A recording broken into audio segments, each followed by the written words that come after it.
I chose Point Loma because of the surf. How easy it is to just go surf after class definitely had a factor on my decision.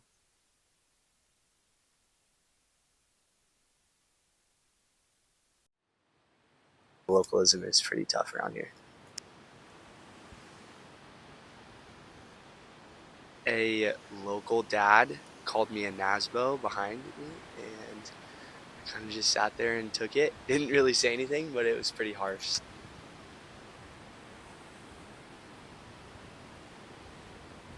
You know, it can be a very inhospitable set of breaks.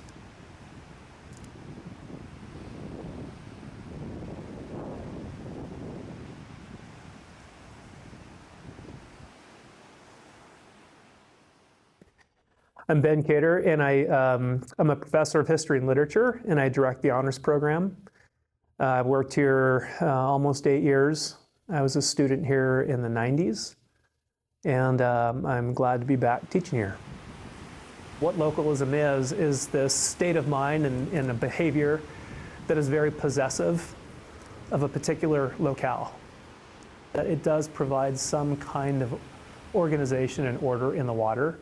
It didn't fall from the heavens, and people didn't set out to create like localism. It emerged spontaneously in response to what many considered to be the overcrowding of surf spots that had always been sort of surfed minimally by the same people that people grew up with in a location. You're here for 4 years, 5 years, 6 years, or whatever, and then you'll probably move away.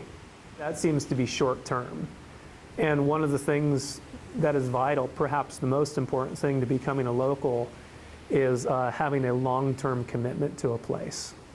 That's sort of like the definitive criteria.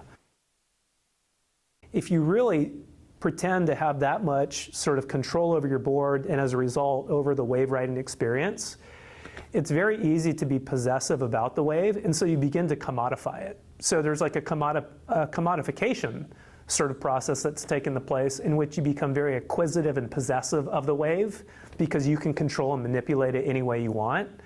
And I just think that's a very dangerous attitude. My name's Vaughn Tubbs, and I'm from Huntington Beach, California.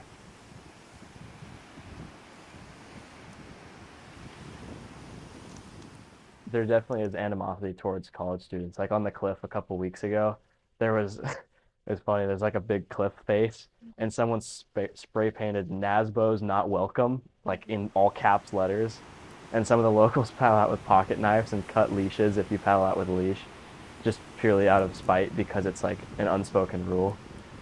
And, you know, it's like, I don't agree with it, but, you know, it's not my place to be agreeing or disagreeing. So. And there's a lot of students here that, especially the ones that surf good, that just think they own the place because they surf better than the locals, and that it really does cause problems.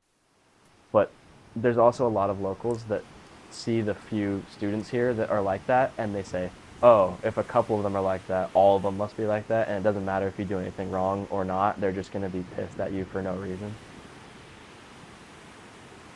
I'm from Kauai, and there is definitely localism there. And I understand that side where you want to be kind of protective of your spot, of somewhere you've surfed every day, because it's special to you, and you don't know if the people who are just coming in are going to respect it or are going to respect the locals there. But I think it would be more productive for people just to be kind to each other and explain to newer surfers the lineup and how everything works.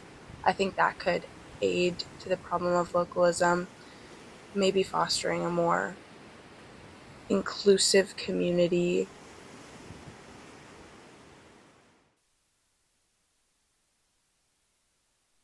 I mean, if you really love something and you're concerned about its like preservation and safety and that it's maybe endangered by overcrowding, then you'll have this sort of defensive attitude. To think that you can somehow commodify like something as grand as the sea, it's not mine and it's not yours. It's God's, you know, and we're to interact with it in stewardship and praise.